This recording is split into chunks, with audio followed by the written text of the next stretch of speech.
Around the Ozarks is now on your FM radio. Listen to Around the Ozarks mornings with Grace Gooley as I spotlight local people, stories, and podcasts, all while playing the country legends of the 90s and the hit makers of the 2000s. It's on the Ozarks Best Country, 105.1 The Bull.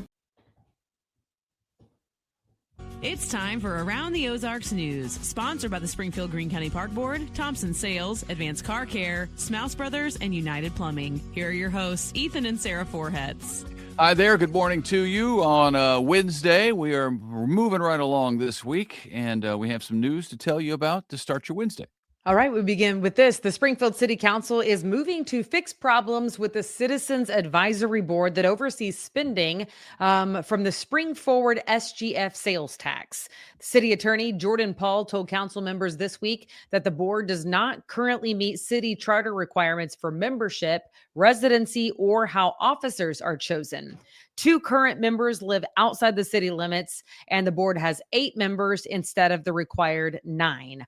Paul says the mistakes were unintentional and that past recommendations remain valid, but he is urging council to restructure the board and temporarily pause its work until it's brought into full compliance. The issues with the board were brought to light by a concerned citizen. That board unanimously recommended using $30 million of taxpayer funds to match state funding for a downtown convention and event center. Interesting. Yeah. And people are watching. So that's actually good that they're responding. Good that people are watching. Good that they're responding. Yep. All right. Today's tornado drill that we were telling you about has been canceled in Springfield because there could actually be some bad weather. So they don't want anybody to be fooled. It is possible today in the Springfield Greene County area plus Southwest Missouri. So both of those are canceled. Also, the National Weather Service called it off for Southeast Kansas as well. Greene County plans to hold its regular monthly siren test on March 11th, as long as it is not a stormy day. So in other words, if you hear the sirens today, it's the real deal. It's the real deal. And spring storms are happening earlier and earlier, it seems like. Spring has sprung. As we warm up, yeah. Missouri lawmakers are considering a bill that would require all public high school students to complete driver's education before graduation. That proposal would make the course available during the school year at no cost to families. Supporters say the change could save lives, noting that traffic crashes remain a leading cause of death for teenagers. More than 130 Missouri teenagers were killed in 2023 alone. That's an awful stat. The House Education Committee held a public hearing last week, and the measure received strong initial support. And I don't know about you, but at my high school, back in the olden days, we had mandatory driver's ed. And you went out with a teacher, one other student in my case, and he had his own pedal over there for the brake and maybe the gas, but I think just the brake. And I think it was good for me. Yeah, I'm sure it Did was you have good it? for you. No. You Nope. didn't have it? Nope. What'd you do? It was offered, but I never took it. It was not required, and I did not take it because I was at basketball practice, and I loved basketball, and we were fantastic. Went to state, did all the things, but as a life skill, clearly driving would be more valuable. That explains a lot, actually, that you never had proper training. Oh, really? That's what I'm thinking. I am an aggressive driver. That is what I am. Yeah. And I appreciate aggressive drivers, except for the dude yesterday. Sorry, this is kind of a soapbox a little bit, but I'm not exaggerating. I was on James River Freeway going like 65, and there was a motorcyclist at rush hour-ish. It was like 4:30 p.m. who flew by me and a bunch of cars as if we were sitting still. Oh, yeah. It was crazy because there was so much traffic and he was going so fast. I can't even quantify it for you. I mean, it had to be well over 100 miles per hour. Legitimately. I mean, it was insane. Yeah, that's dangerous. And it's tough for So I police. prayed out loud in the vehicle for him. Lord, don't give him what he deserves right now because someone's going to switch lanes and he's going to die.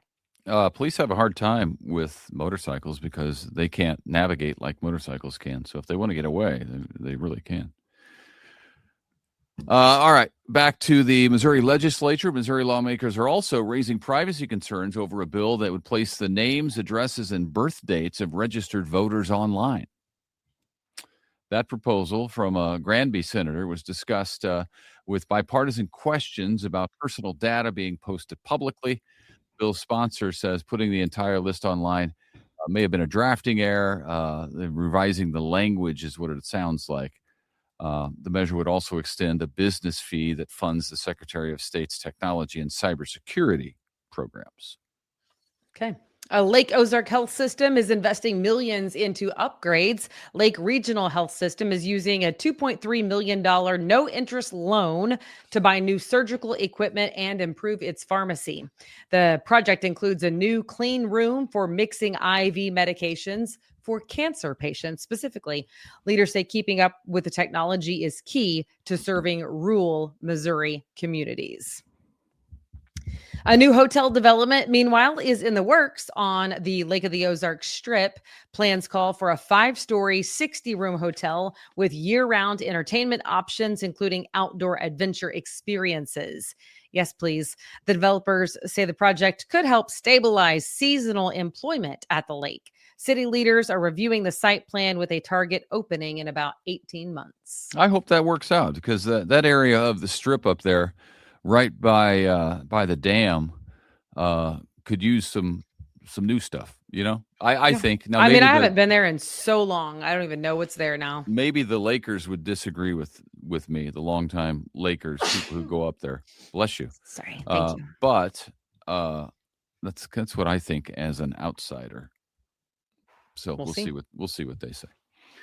Springfield Sports Bar is getting ready to welcome customers back later this month. How about that? Ebbets Field. They're on East Walnut Street, set to reopen March 27th after new owners bought it last summer. The restaurant has been closed since early 2024, actually, but the new owners say they're bringing back the classic look and feel. The original sports bar and restaurant first opened in 1981. How about that? That's fun. So it'd be good to have it back. And some incredible American history will be on display in Kansas City starting Friday. 9 rare founding era documents have arrived now at the World War I Museum from the National Archives in Washington, D.C. This is the real thing. The artifacts include a rare 1823 engraving of the Declaration of Independence and the Treaty of Paris, which formally ended the American Revolutionary War and established the United States as an independent nation. Pretty important document. Yep. Those documents are on a tour of some major cities across the country to celebrate America's 250th birthday this year. Admission is free, but you do have to register for a ticket in advance on the website of the World War I Museum up in Kansas City. And that's one that we haven't been to, but it is on our list. It is going to be insanely busy, don't you think? I would think so. A special display like that. Yeah. Have you ever seen, well, I know you've been to the real, like the permanent one in Washington, D.C., but have you seen the traveling exhibit of the Vietnam Wall? I have. Me too. Yeah. And it was insanely packed. Cool. Worth it. Absolutely go. Stand in the line. But it is busy, which is really actually a great thing. It is. And it's it's just very good thinking to be able to take it to people because a lot of people will never be able to get there. Yeah. So it's neat that it could come to you. You can get a feel of what it is. It still has the power of the Washington, D.C. Vietnam Wall. And the Kansas City area, Kansas City is the closest it will be to us. The other cities, big like Dallas, Atlanta. I mean, there's several big cities on the list, but this one is the one to go to if you would like to drive. Yep. Okay, it is a big week for Evangel women's basketball. The Valor earned a host bid for the NAIA basketball tournament, national tournament, after winning their conference tournament title this week at AG Financial Arena there on campus. The 12th ranked Valor will host their first and second round games March 13th and 14th, with winners advancing to Sioux City, Iowa. That's exciting. Good for them. Go Valor. One of my closest friends played basketball for Evangel many, many moons ago. Okay. I can say that because she and I are the same age. I mean, I didn't go to Evangel, but she and I are the same age, and she played college ball. That's cool. What were they then? Not the Valor. Crusaders. The Crusaders. Yeah. The Crusaders. Yep. All right. That's all we got, folks. We're watching for storms today, possible. That's why they canceled the tornado. What was it? A tornado drill. Yeah, that's the drill for the Missouri severe weather preparedness week. Yeah. So stay tuned for Abby Dyer's Wake Up Weather right after this, and we'll see you back here on Thursday. Have a good one.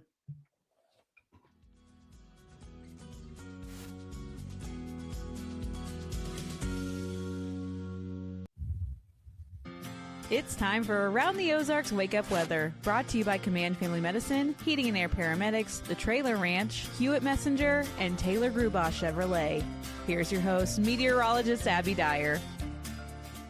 Good morning, everybody. Welcome to your Wednesday in the Ozarks. It is yet another wet day across the area, and a chance for storms exists in the forecast yet again today. A few of those could be on the strong side too. There's a lot to get to. It's an active pattern. It has been all week. Today is no exception. I do expect that we see continued chances for showers and thunderstorms even this morning. A little bit of activity on the radar last night as a frontal boundary pushed through the region. There's still some activity along that boundary. And I think it's going to be kind of on and off in nature through the day on your Wednesday. Storms are on the way, though. We have a few on the radar early this morning. Nothing too severe, but I do think that there will be the potential for a couple of strong storms later today. The main risk here is going to be for some hail, and the best chance for seeing that will be south and west of the Springfield region. We have a few strong storms possible with hail to the size of quarters. I don't think it's going to be a huge widespread problem for this evening and tonight, but I have to mention it. A line from about Branson back down through portions of northern Arkansas, hail to the size of quarters, as well as gusty winds look possible. I think one of the bigger concerns with these storms that continue to move through the Ozarks each and every day is the threat for flooding. Heavy rainfall and localized flooding is going to be an issue as we head closer, especially to the end of the work week forecast. A cold front will move through the region and bring some showers. I do expect those to develop east of Highway 65. Even though we have a cold front, temperatures still look enjoyable today, with morning numbers starting out very calm in the upper 50s, and highs today will still make it to the upper 60s here in Springfield. We have another cold front heading our direction for Friday, and this one looks to produce a chance for severe weather as well. Friday's chance for severe weather may be a bit more extreme than what we have out there today and this evening. The key message for you, at least today, is that severe weather threats for Friday are increasing. We have the greatest threat of the week all week on Friday, and there is going to be a threat for all modes of severe weather with that. And by that, I mean large hail, damaging wind, as well as a tornado threat. Although at this point, a couple days out, the threats remain a bit uncertain on exact location and timing, but it looks like the most powerful storms could be out to our west. Severe weather chances may linger through early Saturday, depending on the exact timing. So I'll be keeping you posted on that storm system as it gets a little bit closer. We've got this active pattern that continues to increase the flood chance as we head through the second week of the month as well. Little change in our weather pattern is expected with additional rounds of rain into the middle of March. So this rain on top of already accumulated rainfall means that the potential for thunderstorms brings severe weather, but also the risk for flooding to the region that will have to be monitored through the entire weekend. Around the country, what's making headlines? It's these showers and thunderstorms that are pretty persistent between the southern plains and the Ohio Valley. Those are in the forecast again today, this evening, tonight, tomorrow, and on Friday. So for the next couple of days, we're going to be hearing about this thunderstorm activity. We also have very potent cold to arrive across the western U.S. and the Rockies by midweek, but most of the country is experiencing above average temperatures with widespread temperatures above average for much of the southern half of the nation this week. So that's what's in the national news headlines. All right, here's a look at the Around the Ozarks Wake Up Weather Brain Twister trivia question for the day. And here it is. What is the only mammal that cannot jump? Do you think it is A, the elephant, B, the hippopotamus, C, the sloth, or D, the rhinoceros? The answer is A, the elephant. So congrats if that was your choice. It doesn't seem like a rhino or a hippo should be able to jump, but they can. They just got to be spooked enough. All right, here's the next look at your trivia question. Which country has the most time zones? Do you think it is A, Russia, B, the United States, C, France, or D, China? Who has the most time zone across their country? You can let me know your guess. That's at the website. It's aroundtheozarks.com. I sure appreciate you listening on this Wednesday morning. Grab the raincoat, grab the rain boots as you head out the door today. It's going to be another soggy day in the Ozarks. Opportunities for a few strong storms exist tonight after a high temp in Springfield of 68. Thanks to our sponsors, Command Family Medicine, Heating and Air Paramedics, The Trailer Ranch, Hewitt Messenger, and Taylor Grubaugh Chevrolet. Have a great one, everybody. I'll catch you again tomorrow morning.